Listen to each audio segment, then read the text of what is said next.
Hey everyone, welcome to the lecture that's going to go over the Chapter 4 prerequisites. So at the top of the page here, I just have a summary of exponent properties that you're probably already familiar with, just in case you need a resource.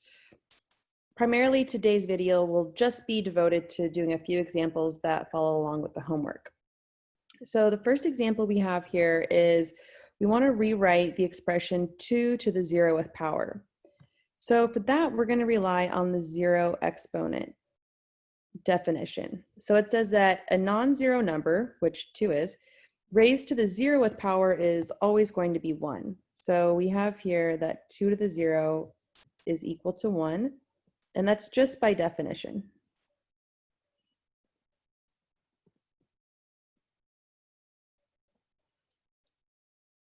Next, we have the square root of 16.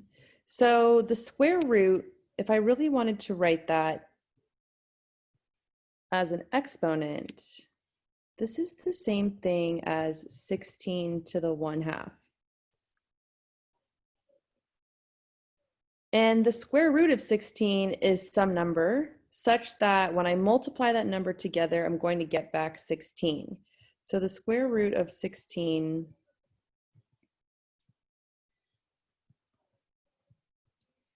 is a number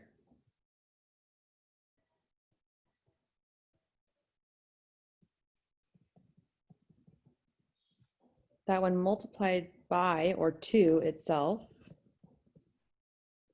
produces 16. And so we know that 4 times 4 equals 16. Another way I could write that is 4 squared equals 16.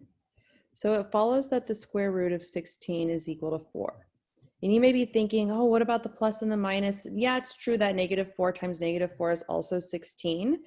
But when it's asking for the square root, it's asking for the principal root, which means they're asking for the positive version.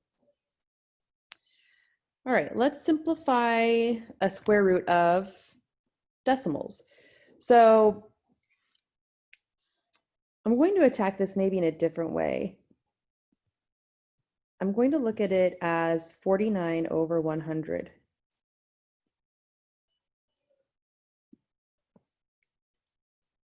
That would, if I put 49 divided by 100 in my calculator, it would produce 0.49. And the reason I like to do this is because I can actually split up a square root over fractions. So this is the same thing as the square root of 49 divided by the square root of 100. And the square root of 49, I have to find two numbers that multiply together to give me 49. So that's going to be 7 times 7. So the square root of 49 is 7. And then similarly, the square root of 100, I need to find two numbers that multiply together to give me 100. And so that number is 10. So I get 7 over 10, or I could write this as 0.7.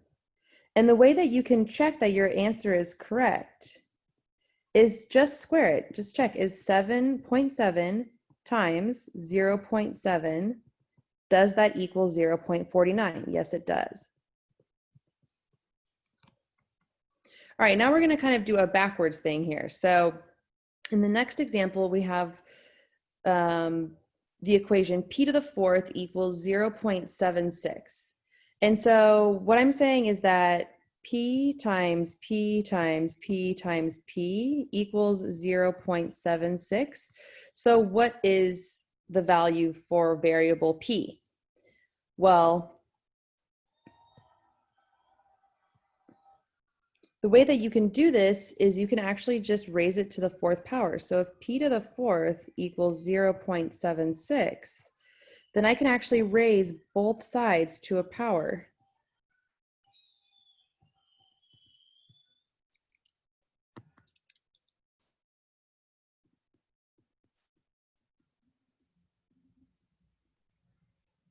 And when I raise an exponent to another exponent, so we have this at the top. Let's see if we can find it here. The power property.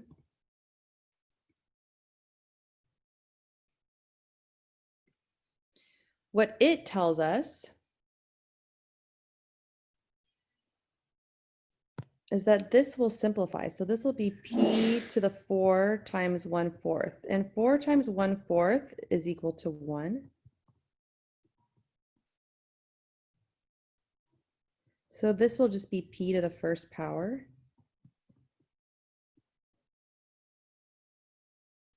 P to the first power, that's just p itself. Any variable always, even when we don't write it, it's always understood that the power of it is 1. So I get 0.76 to the 1/4. I have no idea what this is, so I plug it in my calculator. So I'm going to write 0.76, hit my exponent key, and I'm going to wrap that 1/4 in parentheses just to make sure that I'm getting the whole 1/4 as my exponent. And I'll end up with 0.93369. And this is a decimal approximation.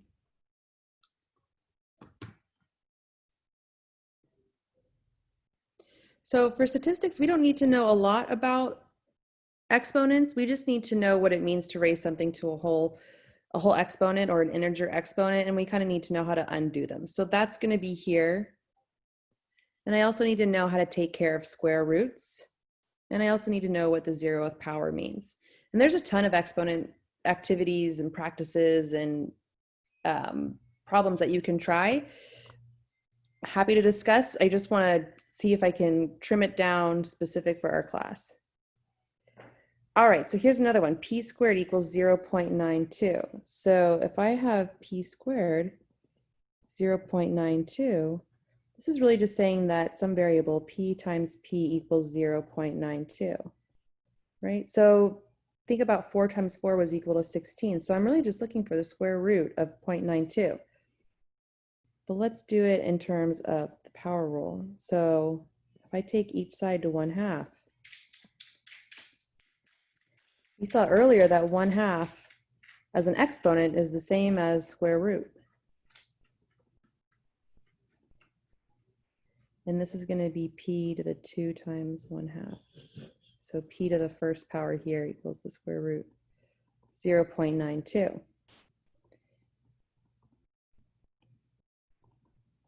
And I'm going to go ahead and put that in my calculator.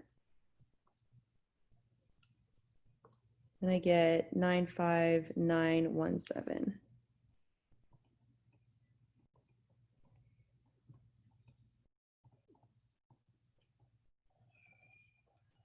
All right, so that's basically all we really need for exponents. The other thing we're going to need for chapter 4 is factorials.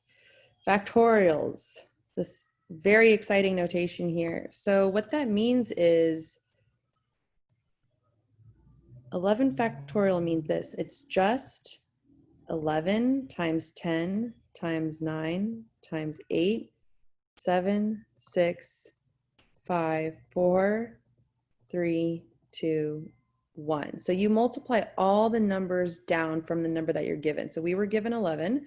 And so we write down every single number that precedes it, every single whole number that precedes it, and we multiply all those numbers together. And they get big very fast. So if I were to put 11 factorial in my calculator,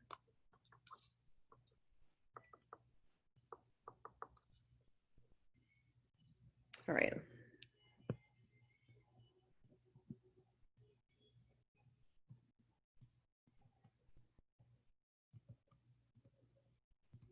So this gives me 39,916,800.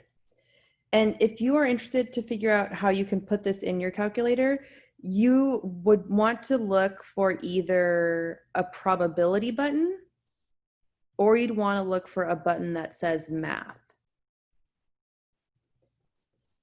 And you'll probably have to scroll through a menu. I think that's how it is on the TI 83 Plus as well as the 36SS. We're not going to see factorials just kind of plain in the wild. We're typically going to see them in fractions. So we want to know how to simplify these. So remember that 13 factorial is equal to 13, 12, 11, 10, 9, 8, 7, 6, 5, 4, 3, 2, 1. 5 factorial is equal to 5, 4, 3, 2, 1. And 8 factorial is 8, 7, 6, 5, 4, 3, 2, 1. I don't recommend multiplying all this out and then putting in the fraction. I would recommend canceling first. So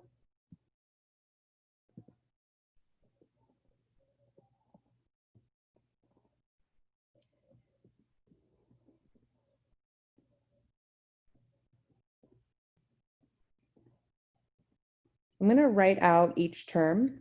So I have 13, 12, 11, 10, 9, 8, 7, 6, 5, 4, 3, 2, 1. I've got 5, 4, 3, 2, 1. And then I've got 8, 7, 6, 5, 4, 3, 2, 1. So let's look at what terms can cancel. So I can already see that this 8 will cancel, this 7 will cancel, 6 will cancel. I've got a pair of 5s that will cancel, 4s, 3s, 2s, 1s. I mean, cancel or not, whatever, they don't really do anything. So all this stuff is going to cancel out. So let's see what we're left with after that. I've got 13, 12, 11, 10, 9 over 5, 4, 3, 2, and 1. And so I don't have any matching pairs, but I still have some cancellation here. So let's start with the 5 in the denominator. It's not going to go into 13, nor will it go into 12 or 11, but it definitely can go into 10. So if I write this as 5 times 2, then what I really have is 13 times 12 times 11 times, I'm writing this as 10 times 2 times 9. Sorry, 5 times 2.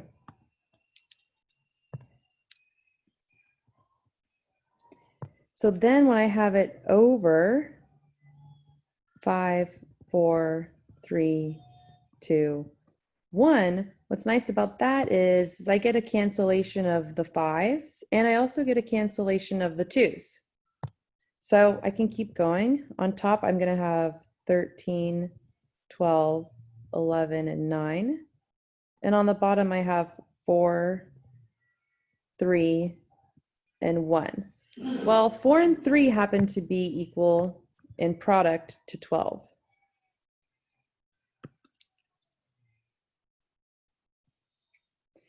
So I could rewrite this as 13 times 12 times 11 times 9 over 12 times 1. And that allows me to cancel out this 12. And now there's nothing to cancel. So I'm just going to have 13 times 11 times 9 over 1, which when I put something over 1, I can just write it as the whole number itself, 13 by 11 by 9. I'm not going to do that in my head. Even if I wanted to, I probably couldn't. So that's going to give me 1287.